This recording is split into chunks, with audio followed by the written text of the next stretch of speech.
Perkenalkan, nama saya Melinda Debbie Anita dengan NPM 2231113 kelas 6A. Di sini saya akan menjelaskan yaitu CPOB 2018 Aneks 1 Pembuatan Produk Steril bagian pertama.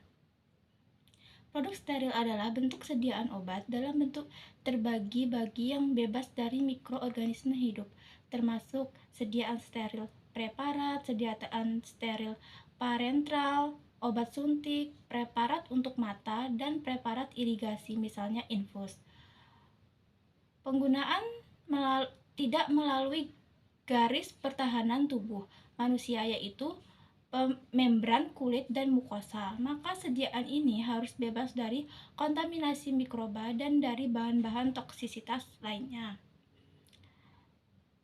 Sesuai dengan CPOB, produk steril dibagi dengan persyaratan khusus. Tujuannya memperkecil resiko pencemaran mikroba, partikulat, dan pirogen. Sangat tergantung dari keterampilan, pelatihan, dan sikap personalia yang terlihat dalam pembuatan. Pembuatan produk steril harus sepenuhnya mengikuti metode pembuatan dan produser yang ditetapkan secara ketat. Karena risiko yang ditimbulkan dari obat jenis juga sangat besar. Seperti misalnya sepsis, yaitu inflamasi yang disebabkan karena preparat steril yang tidak memenuhi syarat produksi menimbulkan produk steril. Secara garis besar, proses pembuatan produk steril dibagi menjadi dua kategori. Yang pertama yaitu produk disterilkan dalam wadah akhir, sterilisasi akhir post-sterilization. Yang kedua yaitu produk diproses secara aseptis pada bagian atau semua tahap. Jaminan terbesar sterilisasi akhir. Jaminan aseptis yaitu processing, media viable dan non-viable, partikel debu, serat, atau materi lainnya tersuspensi di udara dapat menyebabkan terjadinya kontaminasi produk. Partikel ini bisa terjadi mengandung organisme hidup, misalnya bakteri, jamur, spora, dan lain-lain. Semakin banyak partikel yang ada di udara, maka semakin rentan terjadinya kontaminasi produksi. Sumber-sumber kontaminasi yaitu lingkungan udara, personal, mesin atau peralatan. Yang pertama yaitu ada udara atau lingkungan. Udara merupakan sumber kontaminasi utama dalam proses pembuatan obat, sehingga di dalam CPOB ini diatur adanya syarat ruang. Kualitas produksi sangat dipengaruhi oleh kualitas udara yang ada, dan persyaratan HVAC dalam proses pembuatan obat diatur sangat ketat. Dalam CPOB yang kedua yaitu manusia atau personal. Terdapat lebih dari 200 jenis spesies bakteri yang berbeda yang ditemukan yang berhubungan dengan manusia. Bakteri-bakteri tersebut ditemukan di usus halus, mata, hidung, mulut, rambut, dan kulit. Kulit manusia dapat mengandung 1000 mikroba. Yang ketiga yaitu mesin dan peralatan. Meskipun terlihat sangat halus, permukaan mesin atau peralatan dapat menjadi gudang bakteri. Permukaan kritis yang tersentuh langsung atau berakibat langsung terhadap sterilisasi produk, wadah, atau penutupnya. Permukaan kritis ini harus senantiasa dijaga sterilisasinya sebelum dan selama proses produksi berlangsung. Persyaratan CPOB 2018 pembuatan produk steril. Yang pertama yaitu umum, yang kedua yaitu personalia, yang ketiga itu bangunan fasilitas, yang keempat itu peralatan, yang kelima itu sanitasi, yang keenam itu air, yang ketujuh itu pengolahan, yang ke-8 itu sterilisasi, yang ke-9 itu filtrasi produk yang tidak dapat disterilisasikan dalam wadah akhirnya, yang ke-10 itu penyelesaian produk steril, yang ke-11 itu pengawasan mutu. Desain bangunan, klasifikasi ruang bersih dan sarana udara bersih.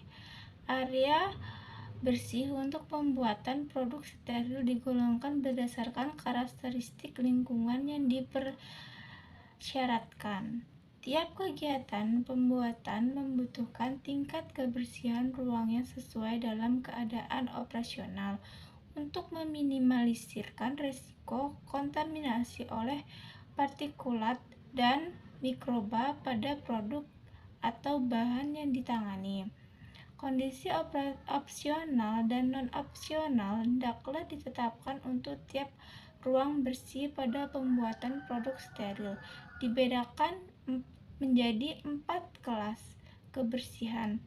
Yang kelas A, zona untuk kegiatan yang beresiko tinggi, misalnya zona pengisian, wadah tertutup karet, ampul, dan vial terbuka, menyambung GAN secara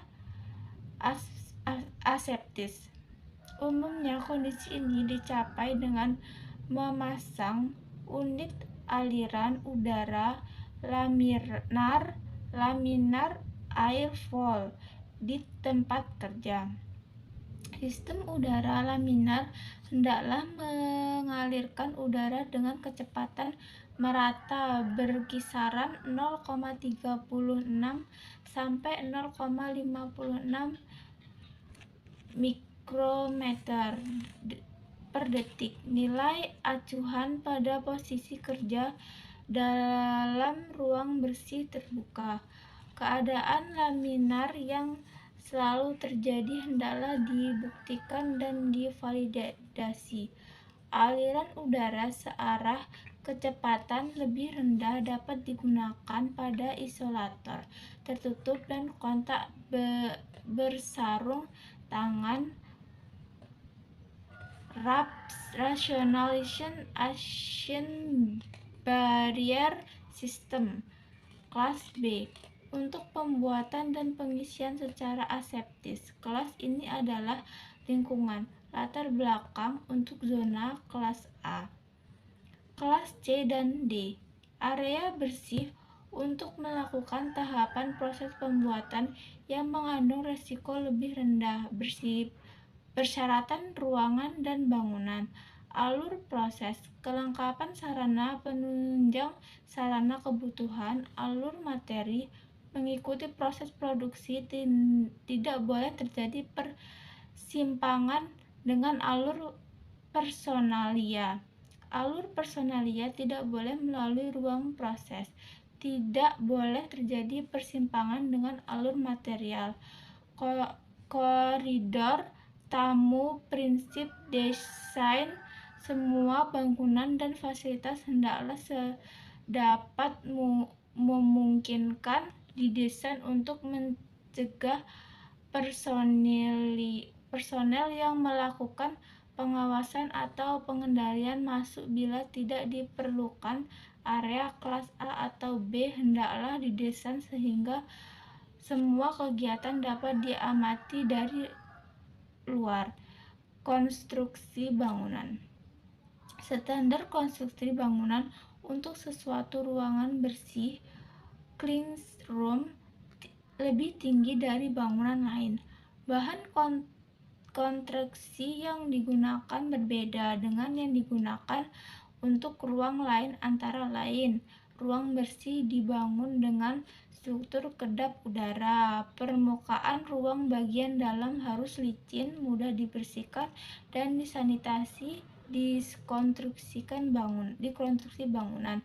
Di dalam ruang bersih clean room, semua permukaan bangunan yang terpapar ke lingkungan hendaklah tahap atau kedap air tidak retak atau berpori, tidak melepas serat dan mengakumulasi partikel debu mikroba. Tidak terdapat celah-celah yang sulit dibersihkan. Peralatan yang tidak diperlukan seperti lemari, perabotan berlaci, rak, window, LED gas. Hindari pintu dorong, plafon, semua fase scaling dilapisi rapat selet. Itu saja yang dapat saya sampaikan.